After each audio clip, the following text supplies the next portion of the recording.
Today we're going to discuss one of the most critical and important topics that we will ever discuss in spirit science. Among all of the things we have discussed, this is one that needs to be taken seriously and is the most important part of the evolution of consciousness that we are experiencing today. Today we shall discuss the power of the heart.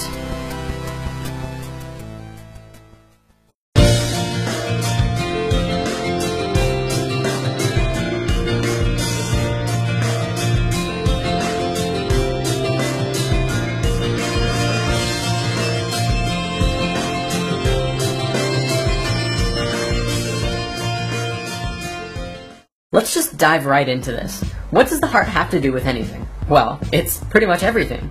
When you're first incarnating at a microscopic level, the physical body starts out as a cell, or as we call it in the geometry world, a sphere. Then, you begin to multiply inwards to understand how your own spherical geometry works. Once your sphereness understands itself inwards, it can begin to expand outwards. You soon become a four-celled organism in the form of a tetrahedron. Soon after that, you become a star tetrahedron, which is the egg of life form we discussed in lesson 6. From this diagram, it probably looks more like a cube, but if you rotate it, you begin to see the star tetrahedron form. This form is 8 cells, which from a metaphysical perspective is the basis of the 8 base chakras in the octave of your body. After that, you become a mess of cells for a while, but eventually you become a toroidal field. The space at the very core of that field is where your first actual organ appears, which is the heart. Okay, so the heart is the first organ that appears as you're manifesting into physical reality. What else? Well, the brain and the heart are both electromagnetic field generators, but the heart has a field that is so much more powerful than the brain. In fact, the heart is 100 times electrically stronger and up to 5,000 times stronger magnetically than the brain. This is important because those two fields are the fields that make up the reality we exist within: electrical and magnetic, electromagnetic fields. We're going to look at the work now of the Institute of HeartMath, which is an organization with over 19 years of research and study on the psychophysiology of stress, emotions, and the interactions between the heart and the brain. The information they have discovered and compiled is revolutionary. On the technical side, the Institute puts a lot of focus into understanding the spaces between the heartbeat, which is called the heart rate variability, or HRV for short. It used to be assumed in science that the heart at rest beat like a metronome, faithfully beating out a steady rhythm. Moment-to-moment variations of the heartbeat are generally overlooked when your heart rate is being measured by a doctor, who will take your pulse and tell you that your heart is beating at, say, 70 beats per minute.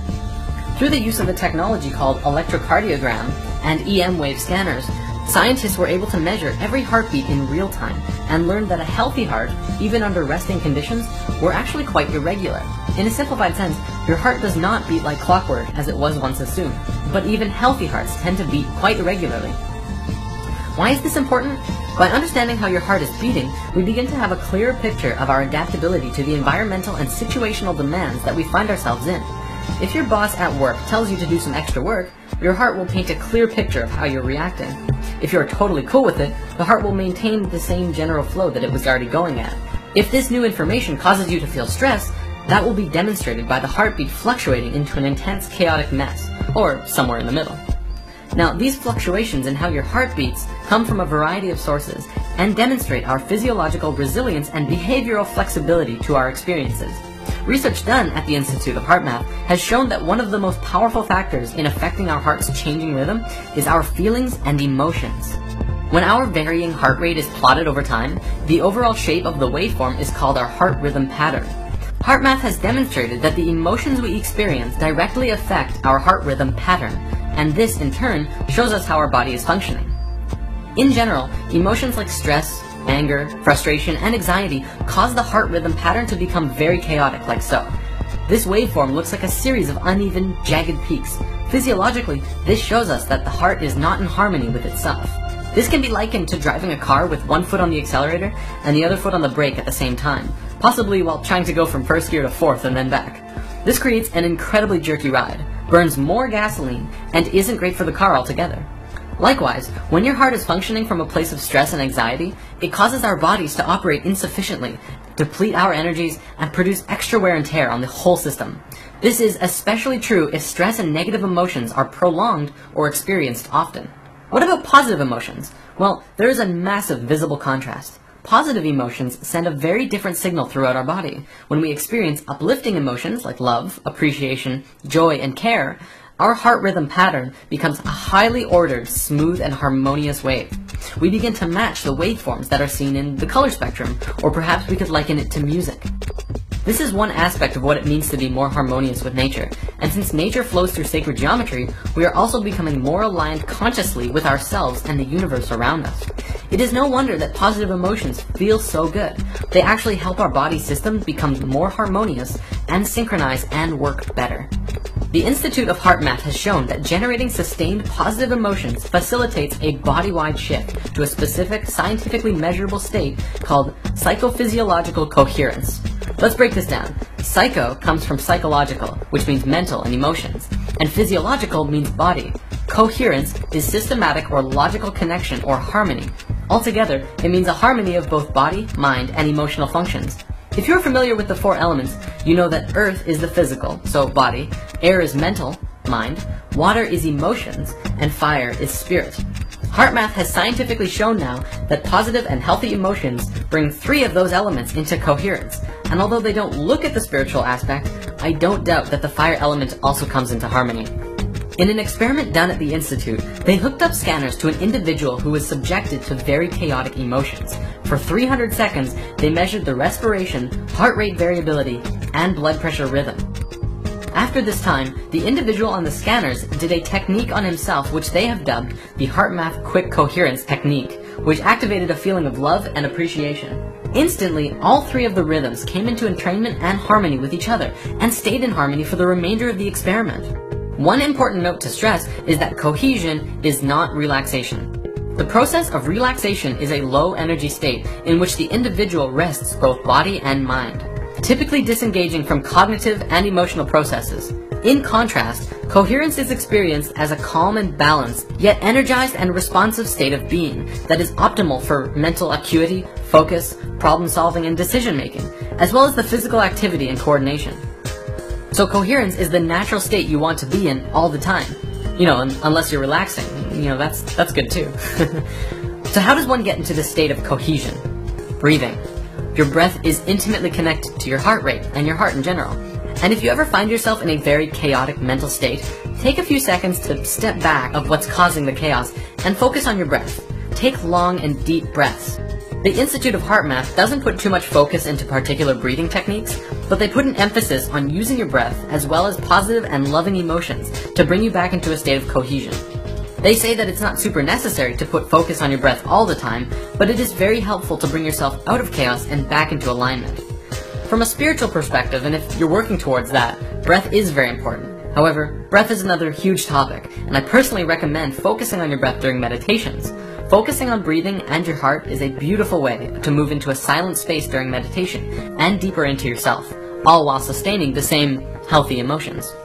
Now, throughout ancient history, across many religions and belief systems, the heart was always considered a center of the being, the source of spiritual wisdom and insight, thought, emotion, and connection to the divine.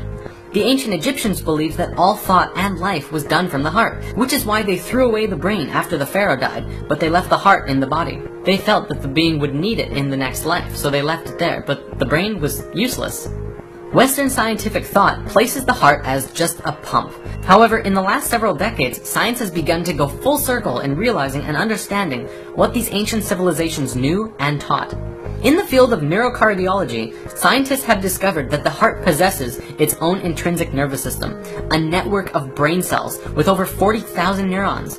This gives the heart the ability to independently sense and process information, and make decisions, even demonstrate a type of learning and memory.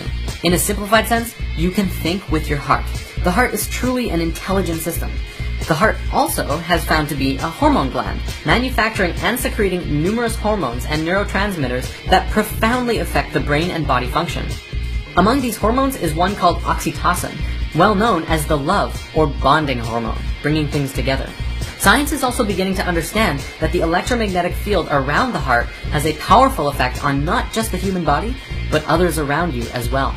Research has also shown that the heart is the key component of the emotional system. Science now understands that the heart not only responds to emotions, but the signals it sends out dramatically affects the quality of the emotional experience from moment to moment, and also that our heart plays a key role in accessing our intuition. In school, we've been taught that the heart is constantly responding to orders sent from the brain. But what's less commonly talked about is that the brain receives even more orders from the heart. We've been doing it backwards. Moreover, these signals have a significant effect on brain function, influencing emotional processes as well as higher cognitive faculties such as attention, perception, memory, and problem solving. Guide yourself from your heart, not from your brain. When you allow your negative emotions to get to you, you disconnect from your ability to think clearly, remember things, learn lessons, reason, and make effective decisions, which explains why often we act impulsively and unwisely under stress. The heart's signal has a profound effect on the brain during positive and negative emotions. Live in your heart, for the heart is the center of unity consciousness, where the brain is the center of duality consciousness. You can see that right in how they're made. The brain has the two hemispheres. The heart is a place of unity. Since we fell in consciousness, we moved from heart consciousness and into our brains, and all decisions were made from the brain. In doing so, we became polarized and lost our connections to the universal consciousness called unity. This shift in consciousness we are experiencing now is a movement from the brain and back into the heart, where we will once again know and understand the universe and unconditional love for everyone and all things, regardless of who they are or what damage they've done to themselves or others. And this is why the heart is so important right now. Live in your heart. It is the gateway to the divine. So